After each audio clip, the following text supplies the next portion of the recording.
사실 은퇴가 몇 년 남지 않은 그 시기에 하나님의 말씀을 또 알고 싶고 또 하나님의 일을 하고 싶다. 또 하나님께서 저에게 또 한 소명 아닌 소명을 주시고 해서 또 신학이라는 것을 시작하고 또 그래서 제 학교가 집도 김해 있고 하지만 서울을 왔다 갔다 하고 또 주말 안식이 되는 제자도 모은 성산교회에서 계신 하나님의 일을 돌보고 있습니다. 그런데 또 여기 또 경북 여기 이곳 동화까지 이곳에 불러주시니까 제가 지금 사실은 한 주 동안에 전국 각지 다 돌아가는 것 같습니다.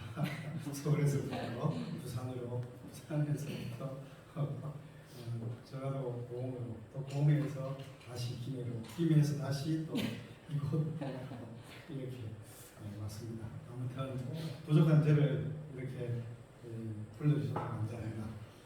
정말 노신기호 선생님 반갑습니다. 네. 근데 저는 사실 이곳에 오면서 두 가지 즐거움과 행복을 느꼈습니다. 하나는 이곳의 지명에 대한 것이고 또 하나는 오는 길에 보이는 풍경이었습니다. 사실 이 오는 길에 보이는 그 풍경은 정말 제 고향에 온 것처럼 제 마음을 정말 편하게 감싸주었습니다. 또 그리고 또 이곳 말 이름이 또 공교롭게 감동거리더라고요. 그래서 마음이 진짜 감동 그 자체였습니다. 아멘. 그리고 또 하나 재밌는 것은 왔네 나에게 왔네 울고 왔던 억지 춘향 떠나려니 생각이 나네요. 제가 예전에 알고 있었던 그 억지 춘향이라는 단어는 제가 지명은 몰랐거든요. 어디에 있는지. 그런데 이 소교와 단어가 유래했던 곳이 바로 제가 온 이 춘향이라는 곳을 알게 돼가지고 제가 이 오면서 상당히 저 혼자서 많이 웃었습니다. 그리고 또 신기했습니다. 근데 사실 이런 아름다운 춘향에서 추석 명절을 끝자락에 안식 예배를 여러분들과 함께 드리게 돼서 정말 행복합니다. 네. 초대해 주셔서 감사합니다. 사실 우리가 명절이 지나고 나면은 우리 마음속 어딘가에 그 고향의 냄새와 그리움이 남습니다. 누군가는 가족을 만나고 돌아오셨고 또 누군가는 하늘에 계신 부모님을 기억을 하고 또는 무덤에 계신 부모님을 기억을 하고 또 마음의 고향을 다녀오셨을 것입니다. 그래서 저는 오늘 그 마음으로 우리가 모두 잘 아는 노래 한 곡을 떠올리면서 설교를 시작하도록 하겠습니다. 이 노래 너무 잘 알죠? 나의 살던 고향은 꽃피는 산골.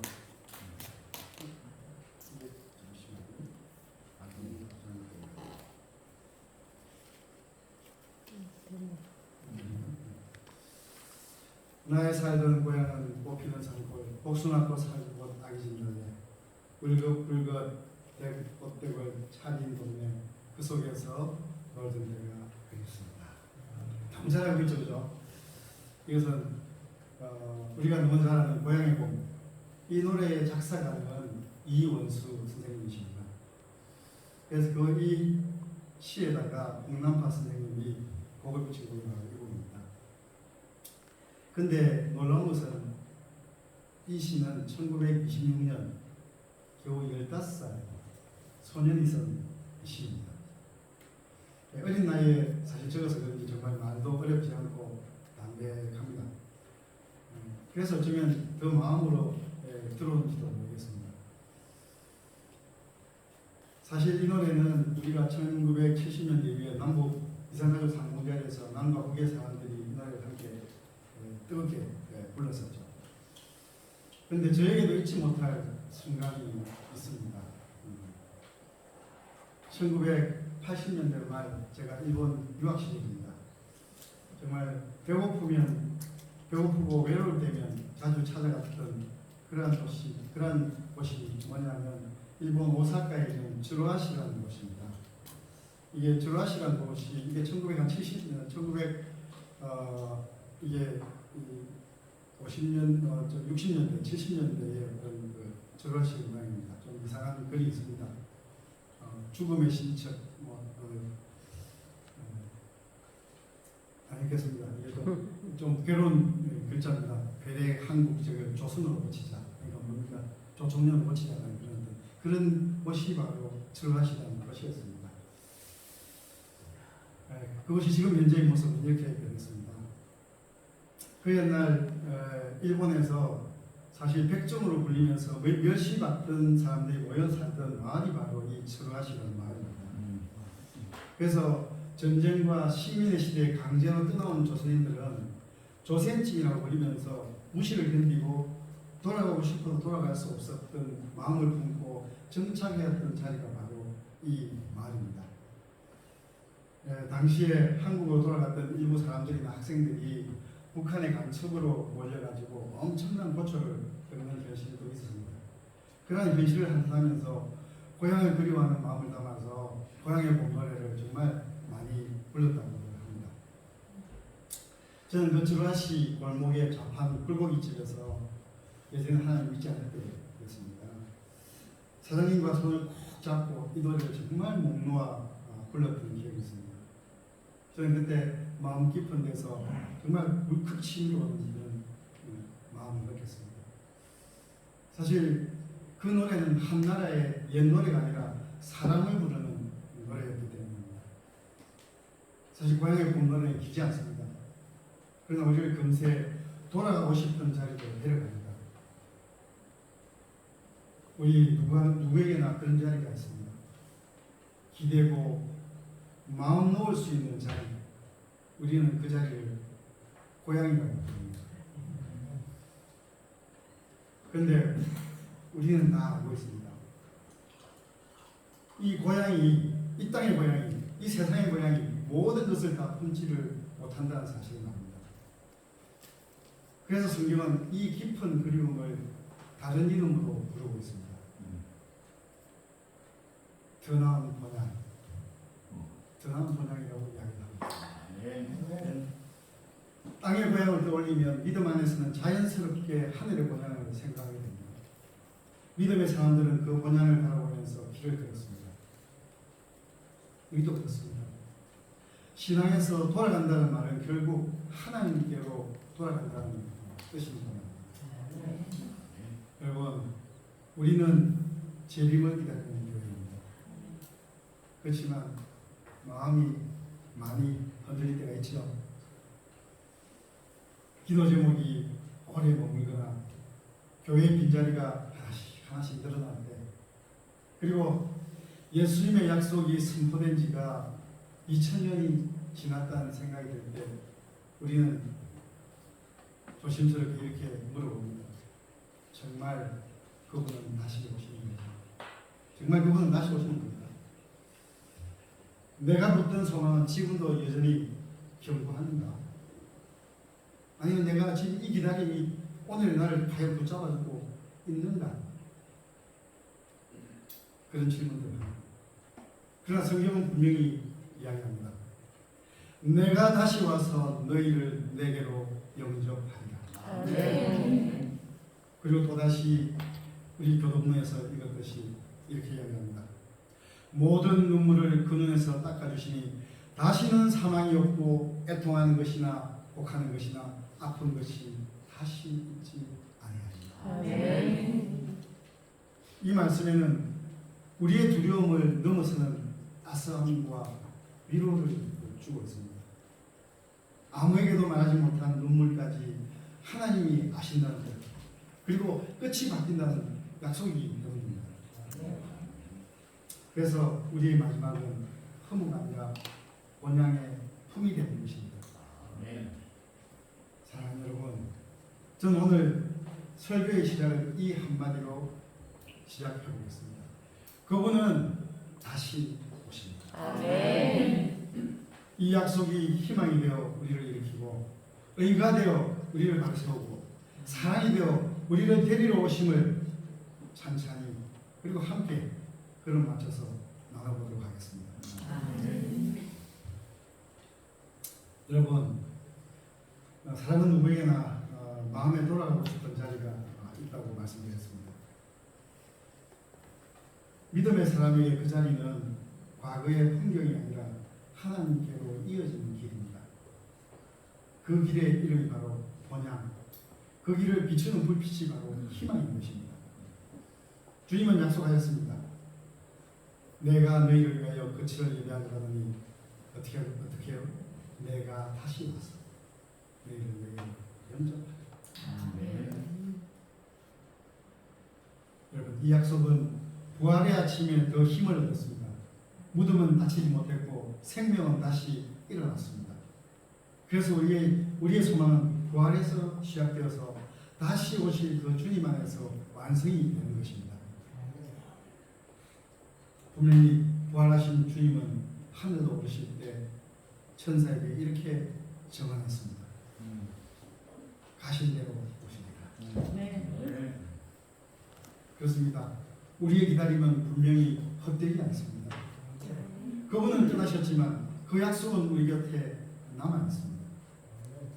우리가 무너져도 다시 일어서고 흔들려도 다시 노래할 수 있는 겁니다.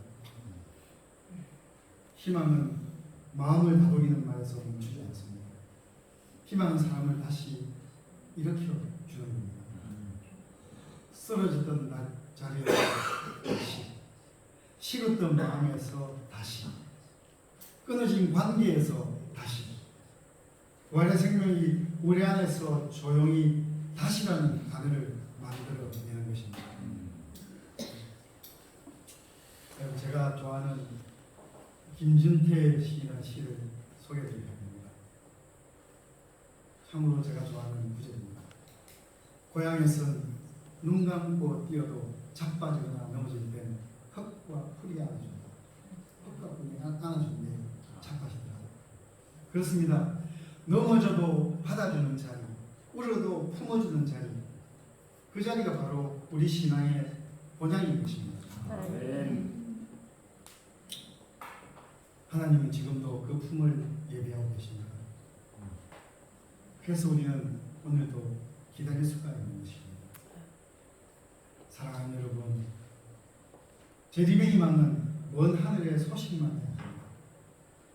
그것은 오늘을 견디게 하는 하늘의 숨결이 것입니다. 어둠이 길어도 끝이 새벽으로 열린다는 그런 믿음, 그 믿음이 우리의 오늘을 붙들 수가 있는 것입니다. 그러므로 우리의 재림의 소망은 부활의 희망으로 이어져야 합니다. 그날 주님이 다시 오신다는 것은 우리의 모든 눈물을 닦이고 모든 생명을 다시 일어나게 하는 날이라는 뜻입니다. 그래서 재림의 기다림은 곧 부활의 희망을 품는 기다림이 되는 것입니다.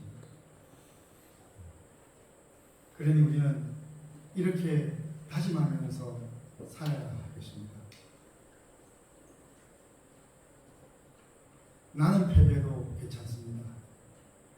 그러나 하나님은 결코 패배하지 않으십니다.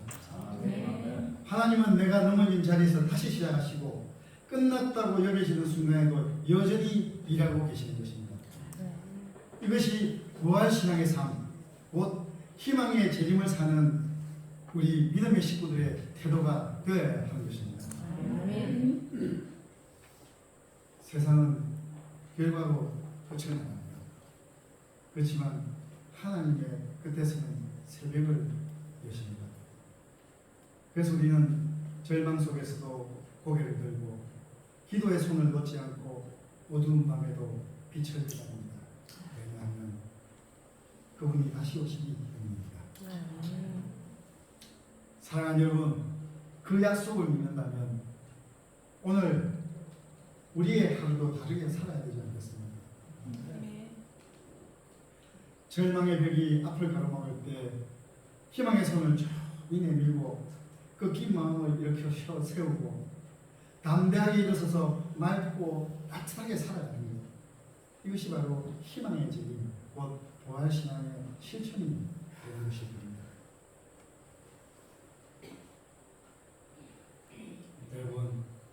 그분은 반드시 오십니다. 그날 우리는 마침내 본향의 품에 안길 것입니다. 주님이 다시 오시는 그날 이 땅에서 하늘의 품격으로 살아가는 우리 모두가 되시기를 소망합니다. 아멘.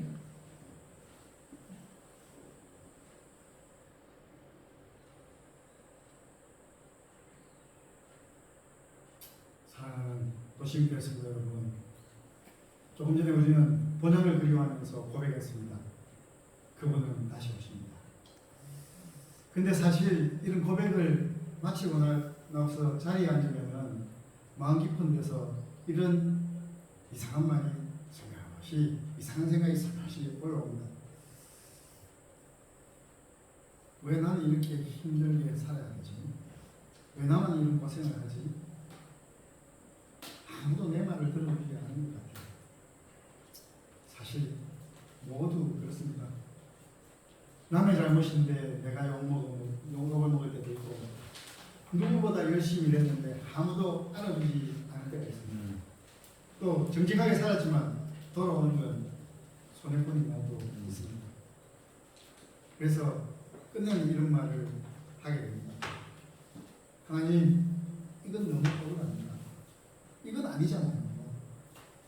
하나님, 너무 억울합니다. 이건 아니잖아요. 사실 그 말 속에는 정의에 대한 그리움이 들어있습니다.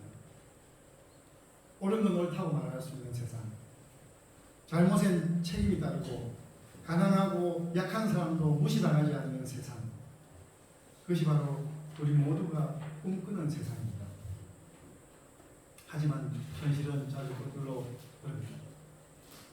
힘 있는 목소리에 이기고 진실하고 선한 사람이 더 자주 오는 현실입니다.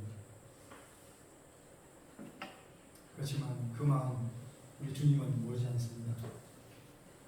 말 끝에서 삼킨 한숨, 누구에게도 말하지 못한 눈물까지 하나님은 다 들으십니다. 그래서 성경은 우리의 탄식 위에 먼저 이러한 약속을 얹어봅니다. 보라, 내가 속히 오리니 내가 줄 상이 있어 내게 있어 각 사람에게 그의 일한 대로 갚아주리라. 그의 일한 대로 갚아주리라. 그리고 또 이렇게 이야기합니다. 아버지께서는 누구에게 심판을 맡기셨다고요? 다 아들에게 심판을 맡기셨다고 말씀하십니다. 그러면서 또 이렇게 말씀하십니다.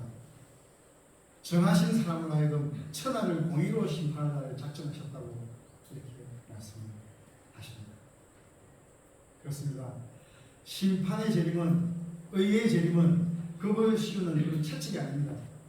그것은 바로 오래 기울어진 것을 바르게 곱게 세우고 또 꺼져가는 숨을 다시 살리는 하나님의 의의 방법인 것입니다. 하나님의 의의 방법인 것입니다. 그래서 주님은 이렇게 말씀하시는 겁니다. 나는 네 억울함을 다 안다. 너는 말 못했지만 나는 다 들었다. 그래서 내가 다시 간다. 이번에는 내가 그냥 두지 않겠다. 이번에는 그냥 두지 않겠다. 그렇다면 그날을 믿는 우리는 과연 무엇을 붙들며 살아야 하겠습니까? 선지자 아모스는 이렇게 이야기합니다. 오직 정의를 물같이 공의를 마르지 않는 강같이 흐르게 할지어다. 정의를 물같이 공의를 마르지 않는 강같이 흐르게 할지어다. 이렇게 살라고 이야기합니다. 근데 여러분, 여기서 좀 죄송합니다. 이거 신학적 이야기에서 여기서 말하는 정의라는 것은 히브리어로 미시파트라는 단어입니다. 그런데 이것은 뭐냐면 사람에 따라서 기준이 달라지지 않는 공정을 이야기합니다. 발음을 이야기합니다. 그래서 위에서 판단하고 약속된 절차를 지키고 또 누구에게나 같은 기준을 지켜가는 그런 고등, 즉 사법적으로 올바른 것을 우리는 미시파트라고 이야기하고, 그래서 억울함을 남기지 않게 굽은 것을 곱게 하는 것, 이것이 바로 정의 미시파트가 되는 것입니다. 그런데 공의라고 하는 것, 이것은 히브리어로 체라카라고 하는데 이것은 뭐냐면 주변을 돌아보고 보살피는 마음인 것입니다. 그래서 넘어진 사람을 일으켜 다시 세우는 그런 배려의 마음. 또 뒤처진 사람이 우리 공동체에 있다면 다시 참여할 수 있도록 해주고 또 자리도 내어주고 길을 열어주는 그런 따뜻함. 그래서 막힌 곳에는 문을 열고 작은 목소리는 끝까지 듣고 혼자 감당하기 벅찬지는 함께 되는 세상, 함께 되는 사랑. 이 따스한 연대의 실천이 바로 회복적 정의인 것입니다. 정의를 회복하는 것입니다. 하나님께서는 정의 하나만 아닙니다. 공의 하나만 아닙니다. 정의와 공의, 공의적 자비가 함께 흐르기를 원하시는 것입니다. 미시파트의 국회 세움, 즉 사법적 정의와 체다카의 회복적 다시 살림의 정의가 하나로 흐를 때 비로소 강처럼 드러나는 것이 바로 하나님의 의, 바로 예수 그리스도의 의가 되는 것입니다. 하나만 흐르면 곧 메마르지만 둘이 만나면 큰 강으로 다시 만나게 됩니다.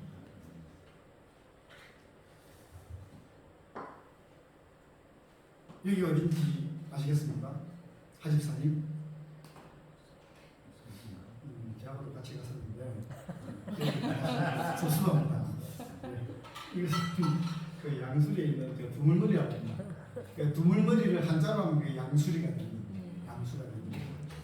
그래서 이 지도를 보시면 이 양수리가 어떻게 생겼냐면 여기 보면은 위에 북한강이 되어 있죠. 그렇죠?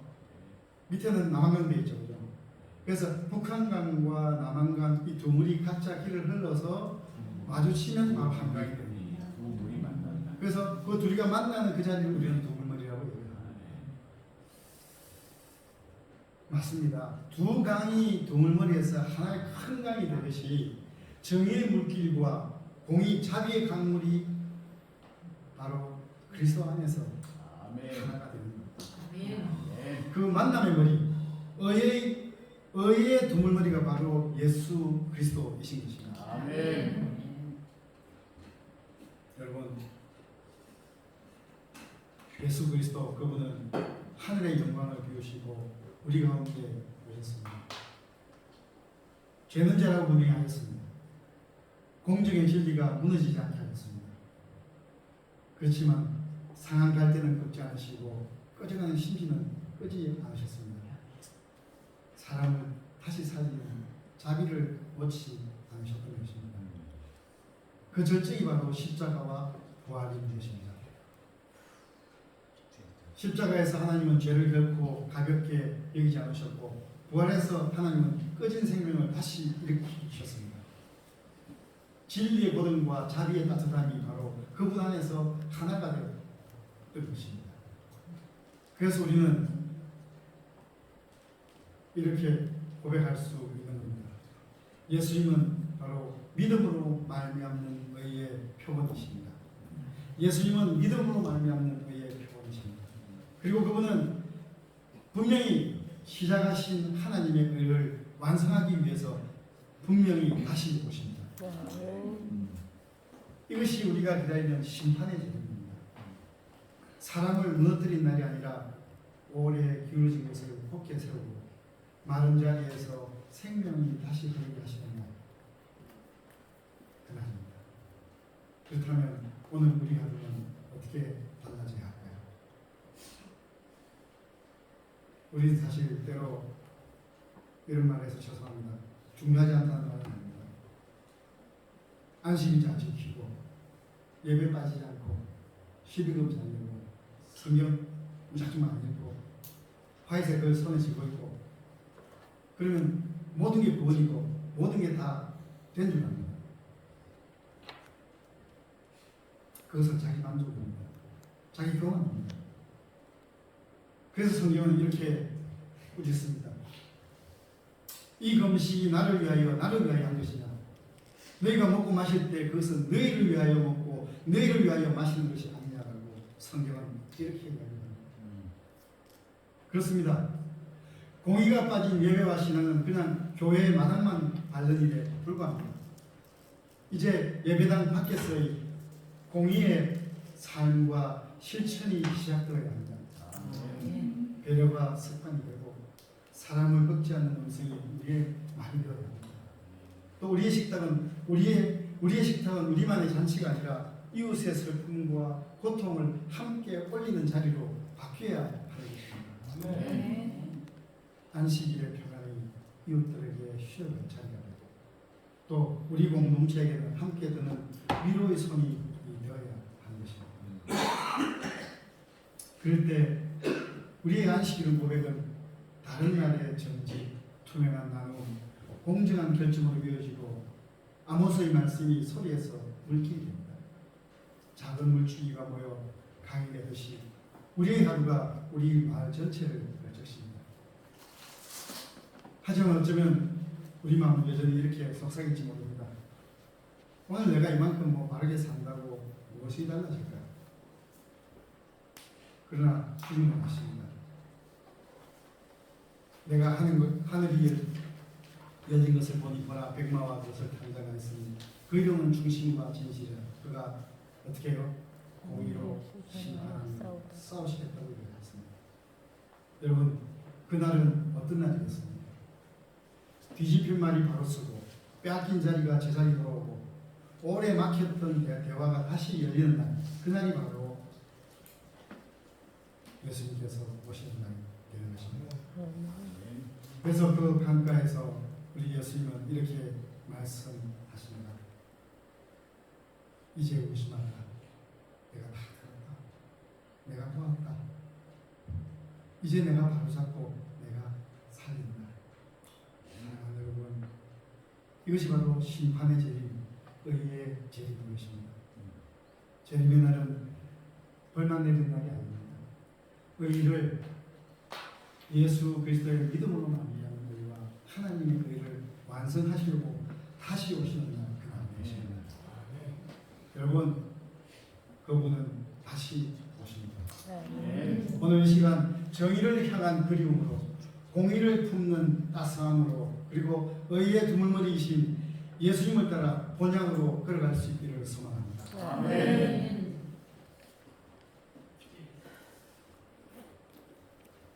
사랑하는 보신교회에서 여러분, 저는 이제 앞에서 희망의 재림을 고백했고 또 의의 재림에서 하나님이 바로 잡으시고 다시 살리신다는 약속을 붙들었습니다. 이제 마지막 발걸음, 사랑의 발걸음, 사랑의 재림을 이야기해보겠습니다. 기다림 끝에 예수님이 무엇으로요? 사랑으로 오신다는 그런 고백입니다. 우리는 사실 처음에 제가 이원수 선생님의 고향의 봄을 보여줬습니다. 나의 살던 고향은 꽃피는 산골. 그 짧은 시가 우리를 돌아보고 싶은 고향의 자리로 데려갔습니다. 제가 한 편의 시를 더 여러분에게 소개하겠습니다.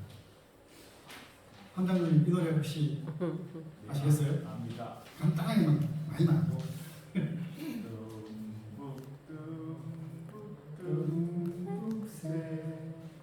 눈에서 울고 뻐꾹뻐꾹 뻐꾹새 숲에서 울지. 네, 우리 오빠 말 타고 서울 가시며 비단 구두 사가지고 오신다. 이 시의 제목은 바로 오빠 생각. 우리 연성이가 나이가 몇 살이죠? 15살이죠. 이 시는 이원수 선생님이 고향의 봄을 지을 때 15살이라고 했다죠. 1925년도에 했는데 이 시는 당시에 12살 최순애라는 소녀가 지었던 시입니다. 과수원집 땅이었습니다. 독립운동에 마음을 둔 오빠는 집에 자주 오지 못했고 소녀는 바둑에 서서 오빠가 남긴 약속을 합니다. 다음엔 고운댕기 사줄게. 그 약속의 한마디를 붙들고 기다렸습니다. 그래서 썼던 시가 바로 이 오빠 생각입니다. 네, 그리고 조금 다른 이야기를 해볼게요. 그리고 그 다음에 1926년 15살에서는 이원수가 고향에 보고 나왔습니다.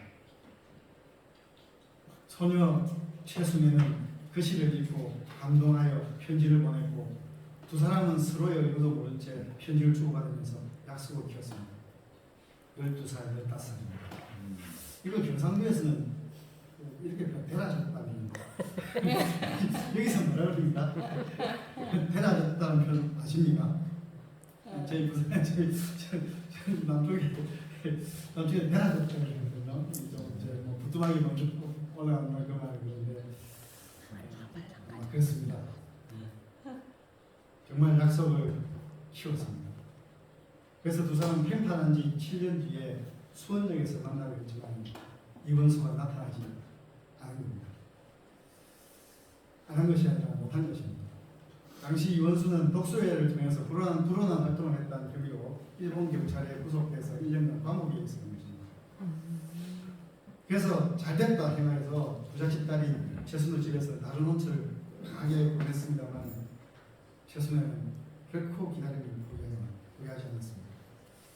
1년 후에 이원수는 다시 풀려나서 최순우의 집을 찾아갔고 두 사람의 사랑은 결국 결실을 맺게 되었습니다.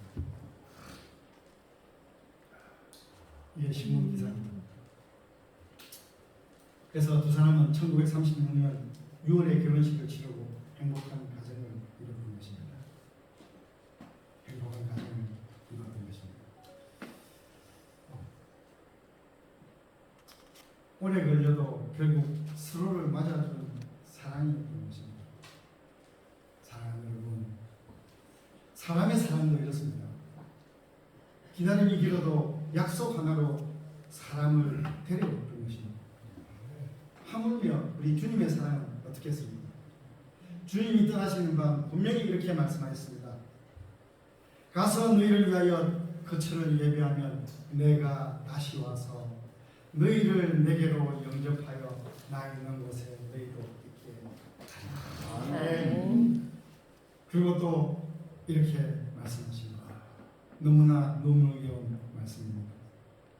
내가 너희를 고와 같이 버려두지 아니하고 너희에게로 오리라. 고와 같이 버려두지 않겠다. 다시 와서 데려가겠다.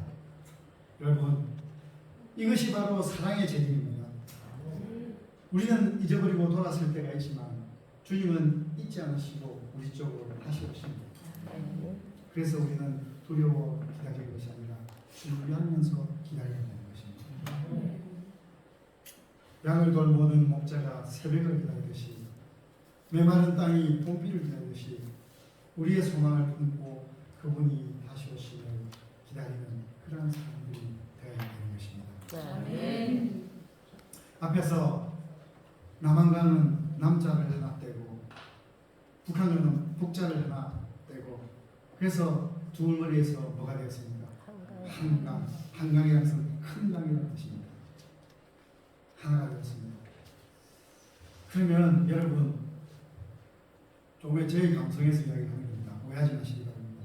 무엇이 이 두 물 남한강과 북한강을 굽이굽이 천리길을 지나서 이곳 두물머리로 이끌었겠습니다.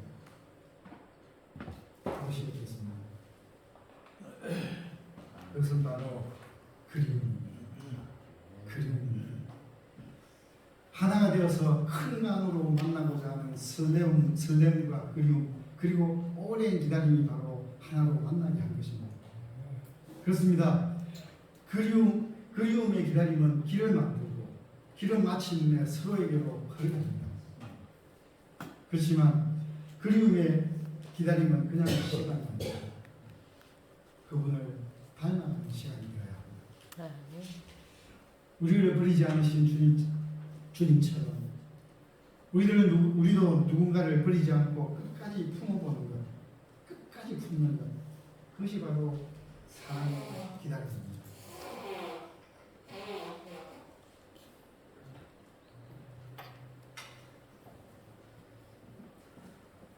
그래서 제가 또 좋아하는 시인의 시를, 제가 자꾸만 시를 보여서 죄송합니다. 제가 시를 참 좋아합니다.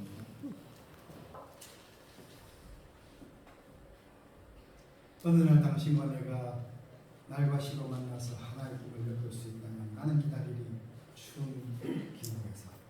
그러면서 이렇게 이야기합니다. 시는 한 슬픔이 다른 슬픔에게 손을 주고 한 그리움이 다른 그리움의 극한을 들여다볼 때 어느 겨울인들 우리들의 사랑을 죽게 하리라. 그렇습니다, 여러분. 내 옆에 사람의 눈물을 닦아주고 그 슬픔에 손을 잡아주고 또 그리움의 마음을 서로 맞잡을 때 어느 겨울이든 어떤 고통과 아픔이든 우리는 사랑의 그리움으로 기다릴 수가 있는 것입니다. 그래서 성경은 우리의 기다림을 우리의 기다림의 끝을 만남이 될 것으로 약속을 합니다. 주의 보혈과 천사장의 소리와 하나님의 나팔 소리로 친히 하늘로 강림하시었다고 합니다. 그러면서 마지막에 그러므로 어떻게 해요?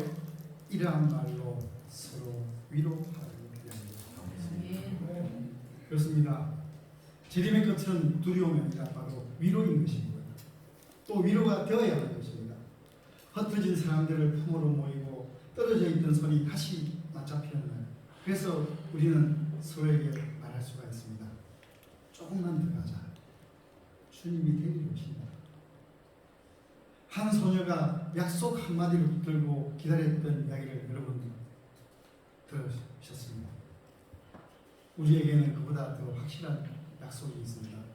요한복음 14장 3절에 내가 다시 오겠다라는 말씀, 그 말씀 위에 이렇게 교회는 기도하고 있습니다. 아멘 주 예수여 오시옵소서. 아멘. 아멘 주 예수여 오시옵소서. 사랑하는 성도 여러분, 우리는 고향의 몸으로 돌아오고 싶은 자리를 돌렸고 또 한 소녀의 이야기에서 약속이 기다림을 버티게 한다는 것을 봤습니다. 이제는 우리는 더 큰 사랑, 예수의 사랑을 붙들어야 하는 것입니다. 그분은 하늘의 영광을 비우시고 우리 가운데 오셨습니다. 십자가에서 죄를 가볍게 여기지 않으시고 부활에 꺼진 생명을 다시 일으킨 분이십니다. 예수님 안에서 바르게 하심과 다시 살리심이 하나가 된 것입니다. 바르게 하심과 다시 살리심, 정의와 공의가 하나가 되었습니다. 그래서 그 의를 완성하시기 위해 예수님은 분명히 다시 오십니다. 그래서 희망의 재림은 우리의 가슴을 뜨겁게 하고 심판의 재림은 우리를 위로하고 우리의 오늘 사랑의 재림은 우리의 hak을 부드럽고 단단하게 바꾸어 줍니다. 주님은 우리를 보화처럼 두지 않으시고 다시 오셔서 데려가십니다. 그날이 오면 주님이 우리에게 이렇게 부르실 것입니다. 오래 기다렸다. 이제 집으로 가자. 그래서 우리는 오늘도 기다림을 포기하지 않습니다. 작은 친절을 이어가고 미루었던 화해를 한 걸음 한 걸음 앞당겨가면서 안식의 멈춤 속에서 본향의 꿈을 미리 연습해야 하는 것입니다. 우리의 기다림이 사랑의 만남이 될 것을 믿기 때문입니다. 사랑하는 여러분, 그분은 반드시 다시 오십니다. 희망이 숨쉬는 곳, 의가 강처럼 부르는 곳, 사랑이 조용히 스며드는 곳, 그곳으로 우리를 데리러 오십니다. 이 약속이 이곳 도심교회 한 사람 한 사람을 향한 하나님의 사랑의 약속인 것을 기억하시기 바랍니다. 자, 저는 이제 그분은 다시 오십니다. 집으로 가자라는 이야기의 마무리를 하고 합니다. 사랑하는 도심 교회 성도 여러분, 예수님은 멀리 계신 분이 아니십니다. 우리의 눈물과 말 못한 자리까지 이미 아시는 주님이십니다. 그래서 우리는 오늘 이렇게 고백하시는 분입니다. 하나님, 주님, 그날을 기다립니다. 하나님, 오늘도 그 사랑 안에 머물겠습니다.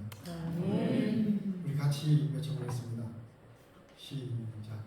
하나님 그날을 기다립니다. 하나님 오늘도 그 사랑 안에 머물겠습니다. 아멘.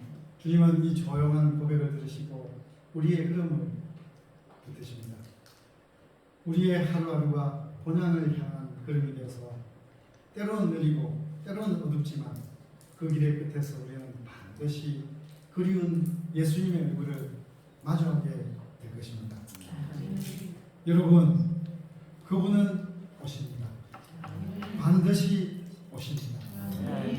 그날이 오면 우리 예수님의 온한 음성이 들립니다.